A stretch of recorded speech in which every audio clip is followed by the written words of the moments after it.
Bienvenidos de vuelta a Terremotos, Volcanes y otros monstruos por Diox Radio. Hoy día estamos con Magdalena Gil. Ella es socióloga, doctora en la Universidad de Columbia. Y bueno, entre su currículum destaca que actualmente es profesora de la Escuela de Gobierno de la Universidad Católica, es investigadora del CIGIDEN y también experta asociada del Instituto Chileno para la Resiliencia ante Desastres, el ITREND.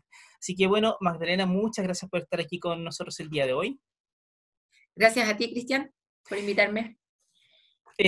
Magdalena, tú entras como de un espacio un poco distinto quizás al que nos ha tocado, de las personas que nos han tocado entrevistar en todo este tiempo en cuanto a lo que es resiliencia, porque tú entras siendo socióloga.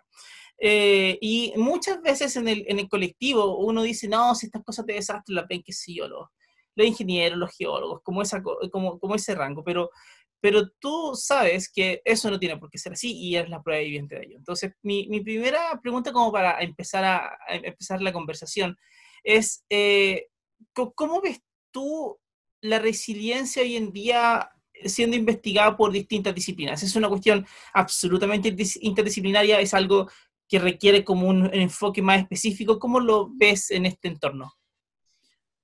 Súper, es que efectivamente resiliencia, advertí, es una palabra que viaja a través de las disciplinas, ¿no es cierto? Podemos hablar de la resiliencia de un puente, de un edificio, podemos hablar de una resiliencia más comunitaria, también se habla, por ejemplo, de la resiliencia del sistema interconectado central, ¿no es cierto?, de electricidad. Claro. O sea, al final es un concepto que parte, algunos dicen de la psicología, otros de la ecología, pero que tiene algo común, que es la idea de que un sistema puede anticiparse, resistir, soportar, absorber y reponerse de algún shock o de algún estrés continuo que no venga en la forma de shock.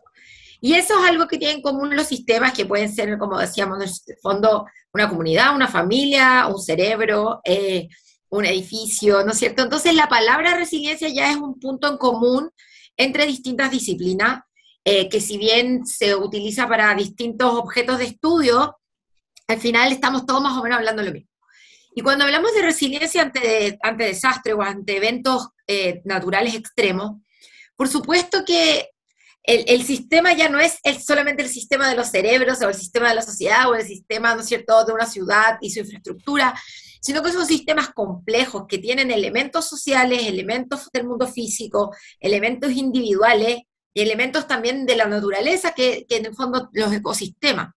Entonces, esa mirada compleja respecto al sistema que recibe este impacto o que en el fondo sufre, podríamos decir de alguna manera, este shock, requiere estas miradas que también tienen que ser crecientemente complejas, porque al final la resiliencia de una infraestructura no es independiente de la resiliencia de sus comunidades, o de las capacidades que estas comunidades tienen para hacer mantención, o para poder, hemos visto, ¿no es cierto?, el edificio en Miami que se cayó hace poco, que al final la resiliencia física del edificio tiene que ver también con la institucionalidad de esa ciudad, y la capacidad de esa ciudad, ¿no es cierto?, de llevar una vigilancia de infraestructura, de hacer los arreglos en un momento. Y lo mismo al revés. Es súper difícil pensar que una comunidad va a ser resiliente en un entorno tecnológico de infraestructura deficiente, ¿no es cierto? De hecho, pasa mucho que yo siento como que es muy difuso el concepto de resiliencia, y mucha gente piensa que la resiliencia es como un sentimiento. ¿O no? ¿Te ha pasado que es como, bueno, sí, la gente, sí, que seamos resilientes, como un eslogan? Pero no dice nada al final. No dice nada, no dice nada. Y pareciera que la resiliencia es algo como que nace de adentro a los que reciben como este don del cielo de ser resilientes, ¿ya? Y lo peor es que a veces es como una carga, ¿no? Es como, oye, tenemos que ser resilientes frente a esto, y no te haces cargo de, oye, estás teniendo un shock, no es algo como que le puedas decir a alguien, no, sí, ser resiliente, decrétalo y vamos a estar. Es que absolutamente, y además que la resiliencia, si te fijas, al principio de esta conversación yo usé muchos verbos, significa anticiparse, prepararse, resistir, absorber, flexibilizarse ante el shock y reponerse. Y la gente como que se enfoca en el resistir y reponerse. Como que en Chile usamos como esa idea de resiliente, como resistir y reponerse. Pero ¿qué pasa con anticiparse? Que también te hace resiliente, ¿no es cierto? ¿Qué pasa con prevenir, mitigar? Que también te hace resiliente. Ujú. Absorber implica cambiar, que es un poco lo que tú decías en la introducción, ¿no es cierto? Absorber implica que yo me ajusto un poco. Resistir al final, si bien es parte de estas como dinámicas de la resiliencia, el edificio que resiste demasiado se rompe. El Claro. edificio o la comunidad también necesita, ¿no es cierto?, ser flexible, ajustarse. Entonces, en Chile tenemos como esta fascinación con el resistir y recuperarse, resistir y recuperarse, como si fuesen las únicas, en el fondo, si son como alternativas súper cortas, ¿no es cierto? Yo soy una gran fan de anticiparse, de Claro, identificar los riesgos, ¿no es cierto? Y prepararse. Y eso también es resiliencia. pero claro. Entonces, a veces, claro, incluso cuando uno trabaja en estos temas da rabia, porque es lo que tú dices, ¿no es cierto? Los niños, los niños que no fueron al colegio, pero los niños son resilientes, van a aprender, en algún momento van a aprender. Y claro, yo tengo fe en la resiliencia de los niños, pero para que los niños sean resilientes y logren de alguna manera compensar lo que no se aprendió y ajustarse y etcétera, necesitan un montón de andamios, si seguimos como con Claro. la metáfora de infraestructura, dentro de los cuales esta resiliencia pueda florecer. La resiliencia no es solamente, ¿no es cierto?, un sentimiento o va a ocurrir como por por arte de magia. Si bien no hay duda de que hay personas que las personalidades son un poco más como dadas, ¿no es cierto?, a la resiliencia que otros, en el sentido en que tienen distintas características de su personalidad que uno podría decir que le ayudan. La verdad es que incluso la persona como más estable emocionalmente podría verse en una situación en que sin apoyo colapse, ¿no es cierto? Y no, en el fondo no queremos quitarle fortaleza a las comunidades, pero tampoco podemos esperar que las personas sean resilientes así nomás, ¿no es Pero cierto? es que también tenemos que entender, creo yo, de que, o sea, si yo quiero ser más resiliente, tengo que entender que tengo vulnerabilidades y como que en nuestro discurso estamos constantemente con esta idea de que no, si las vulnerabilidades son esta cuestión que eres ser débil y por tanto no existen, las superas, se acabó. Y claro, después aparecen mensajes presidenciales de que vamos a reconstruir la mitad de Chile después de un terremoto gigante en 4 años, pero básicamente volviste donde estaba ya antes. No, ni siquiera lo pones como, oye, vamos a pensar en cómo vamos a estar mejor parados frente a esto, que es un proceso mucho más largo y que por supuesto no tiene la épica quizás de repente del otro, o sea, porque claro, el otro te dice, oye, me levanté, soy grande, soy fuerte y Bueno, y hay una necesidad inminente también, porque al final poder esperar a veces es un lujo, ¿no es cierto? Cuando la gente claro, no tiene techo, etcétera, convengamos que hay un montón de trade-off en ese momento, entre hacerlo muy bien o hacerlo muy rápido, mm, y cuál es el óptimo es algo que no viene dado, que en el fondo requiere, bueno, mientras más te hayas anticipado, volviendo al tema de la tal cual, anticipación, mejor, porque no solamente te anticipas respecto a en el fondo mitigar que las estructuras no se caigan, sino que en Chile, por ejemplo, después del 2010 se empezó a pagar un CAT bond, que es un bono catastrófico que permitía reconstruir en caso de terremotos de más de 8.5, creo, mm, o 8.2. Es un seguro, como un seguro de salud, un seguro que el país le pagaba al Banco Mundial. Y ese seguro se dejó de pagar este año. Esa es una manera de anticiparte también, porque es una manera de decir, yo todos los años pongo una prima, pero cuando claro, pase, porque va a volver a pasar, no sabemos si este año, en 10, en 20, en 50, pero va a pasar, yo voy a recibir un montón de plata que me va a permitir, en el fondo, echar a andar la economía y reconstruir de otras maneras. Ese también es una manera de anticiparse, no es solamente el anticiparse científico, que sin duda es muy importante, de entender los fenómenos y entender en el fondo cómo las estructuras reaccionan a estos fenómenos, qué sé yo, sino también otras maneras de anticiparse, como tener planes de continuidad operativa para los colegios, tener, no sé, o sea, aquí tú dijiste algo muy relevante que es el tema de las vulnerabilidades, que siempre es bueno decirlo en plural, porque las vulnerabilidades tienen distintas fuentes. Hay mm, vulnerabilidades que son socioeconómicas, hay otras vulnerabilidades que pueden estar dadas por la demografía, o sea, tu edad en el fondo, y también tenemos capacidades. Y no siempre la vulnerabilidad implica falta de capacidades. O sea, a misma vulnerabilidad tú puedes tener una sociedad organizada o una sociedad no organizada, y que claro, tenga el mismo nivel socioeconómico y la misma cantidad de personas, qué sé yo, en silla de ruedas o la misma cantidad de adultos mayores. Entonces, hay vulnerabilidades y también hay capacidades, y ambas son múltiples. Y aquí hay que trabajar en disminuir las vulnerabilidades, pero también aumentar las capacidades. Que si bien están relacionadas, no necesariamente una surge de la otra, ¿ya? Eh, y construir las capacidades también ayuda mucho a lo que hablábamos de identificar los riesgos, de anticiparse a las cosas que pasan. Porque también la vulnerabilidad, sobre todo en el mundo complejo, en contexto de cambio climático en que vivimos, no van a ser cero. No. Es imposible, ¿no es cierto?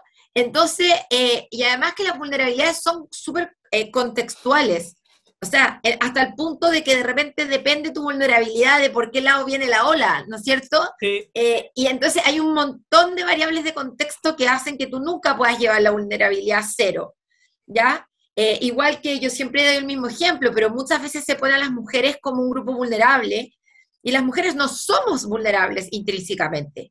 Si lo somos es por un contexto de relaciones de poder, que puede hacer que en el fondo tú estés en una posición vulnerable en algún momento.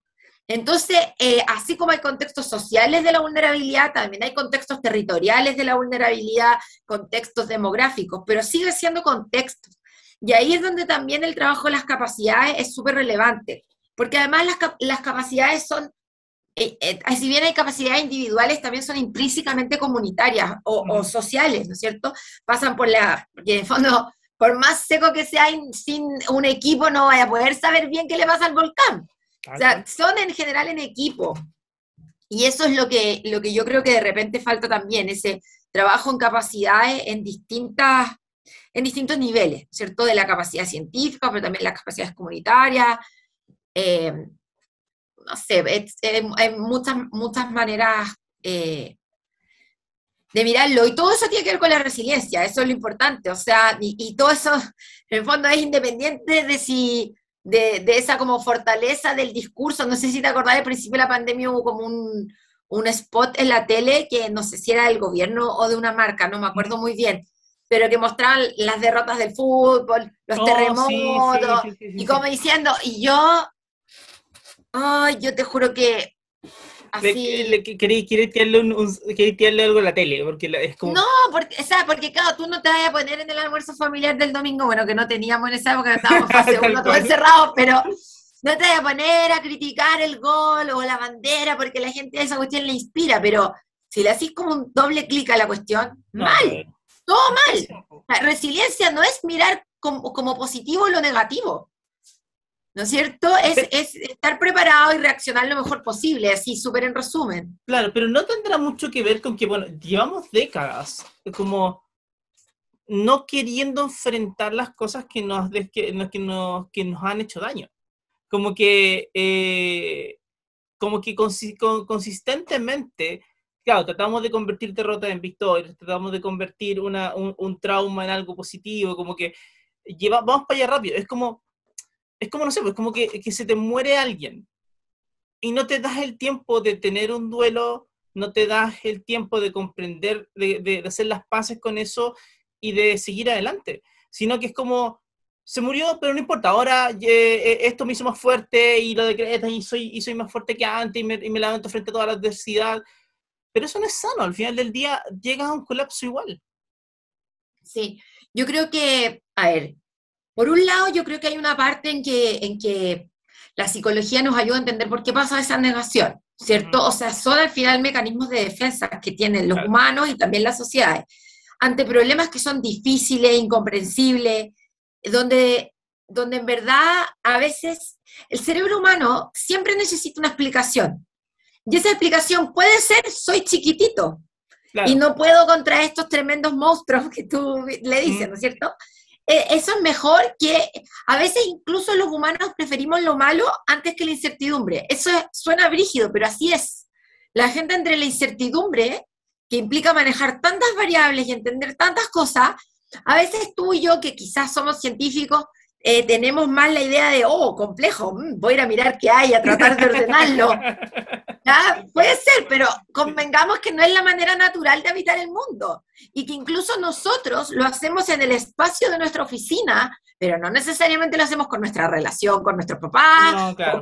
o con el vecino, tampoco es porque no es la manera natural de habitar el mundo, nadie lo hace todo el tiempo. Entonces, más allá de que vamos y discutamos también porque hay políticas públicas mal, yo quiero reconocer que que no solamente hay una complejidad, sino que también hay una actitud natural hacia la naturaleza, de decir, chutas, me queda grande el problema. Y también, desgraciadamente, cuando uno trata de gestionarlo, a veces puede salir para atrás en lo político, porque ante tanta incertidumbre te puedes equivocar.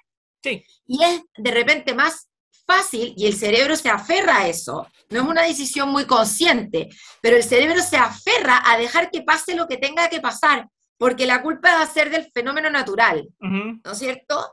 Mientras que si yo hago algo y lo hago mal, como que la intervención humana es más obvia, porque en el fondo igual está, ¿no es cierto? O sea, el no hacer nada es hacer algo en estos contextos, sin duda.